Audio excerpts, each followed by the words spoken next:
Hey class, I usually do this in my Zoom classes, but I decided that it would be nice to be able to share this story with you during our neurology sections.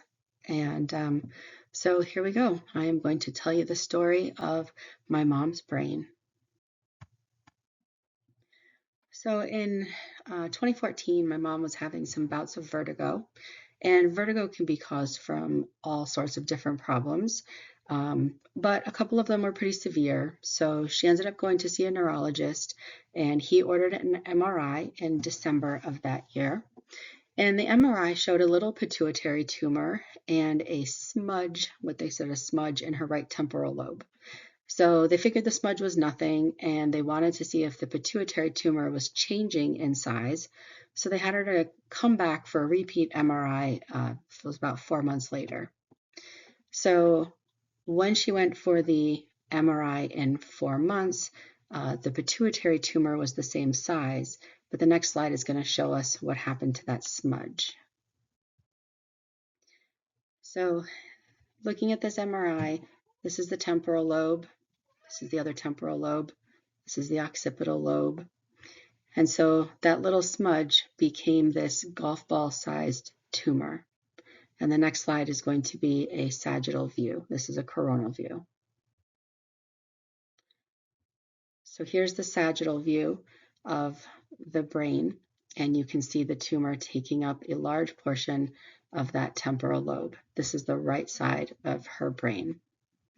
Interestingly, here you can also see the decrease in size of the overall brain tissue. The brain should come and fill most of this space out here, but when you have Alzheimer's disease, as you've seen in some of the posts, you tend to lose brain mass over time. And so I suspect that my mother would have developed Alzheimer's disease had she lived long enough to do so. So April 9th, 2015, which was a Thursday, my mother went back to the neurologist and she was given these results. On Friday the 10th, so the next day, she was able to get in to see one of the top neurosurgeons at New York Presbyterian Hospital, which is also Columbia Medical Center. He is one of the top neurosurgeons in the country. And he took one look at her MRI and he scheduled her for surgery on Monday. Now, of note, I had a date Friday night, a first date with a new guy. And so she called my best friend and said, I have a brain tumor. I need to tell Heather.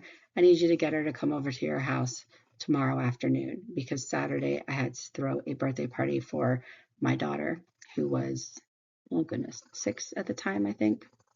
And I had just lost my father to a fibrosarcoma less than 2 years before this. So I went down on Sunday, and Monday we went to the hospital, and she had her tumor removed. And this is what her MRI after surgery looks like. So what I find interesting here to see is that when brain tissue is removed, it's not replaced, it doesn't spread out, it just forms a pocket full of cerebral spinal fluid. So this is the coronal view, and this is the sagittal view. So you can see how that whole tumor was removed. After her surgery, she did have some deficits. So she had, I will say, go back to the vertigo, which is what brought her to the doctor. This tumor had nothing to do with her vertigo. It's just thank God she had vertigo to find out that she also had this tumor. So she was not having any symptoms from having this tumor prior to the surgery. After the surgery, when you take out a chunk of brain, that brain has been doing something for you.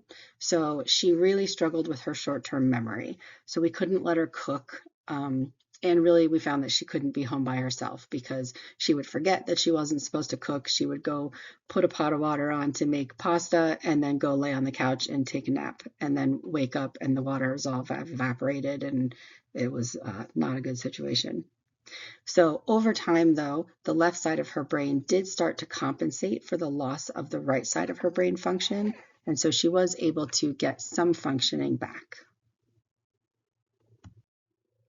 Here you can see the scar that she had after her surgery, It was pretty impressive. I think she had like 22 staples in there, but they were able to hide the scar in her hairline, so you really didn't notice it, which was impressive.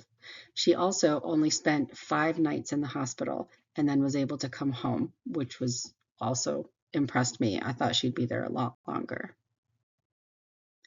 So her diagnosis after they were able to biopsy the tumor that they had removed was a stage 4 glioblastoma, and I gave myself 24 hours to research everything I could about glioblastoma, and then decided that that was not going to be a healthy thing for me to focus on, because the average survival rate after diagnosis with glioblastoma is about 15 months.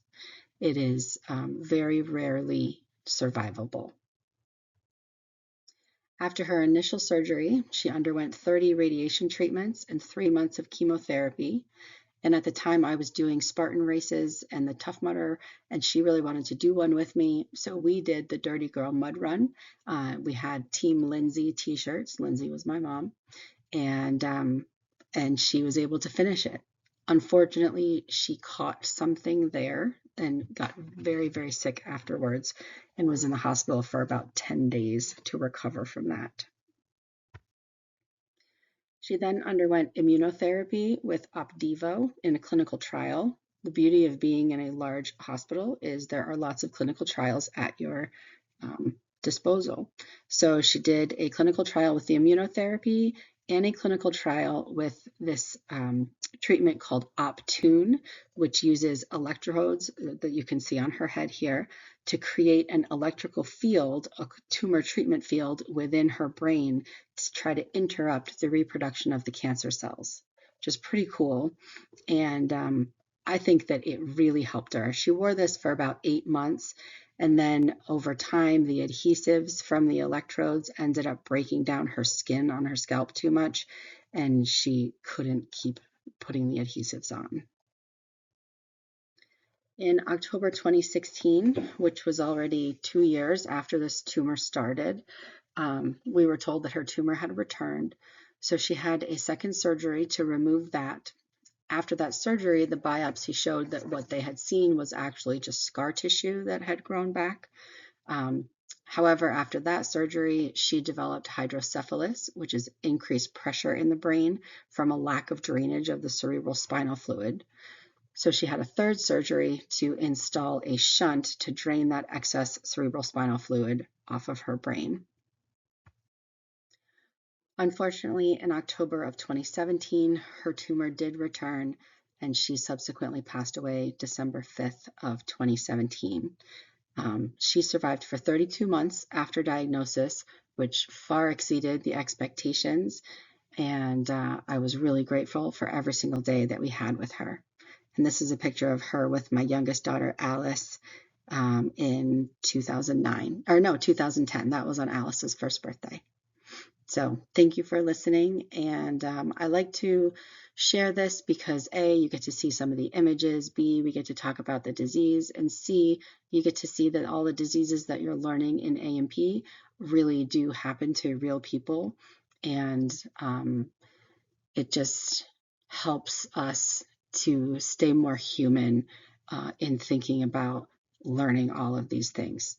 So I hope that you were able to learn something, and I appreciate the time you took to watch this.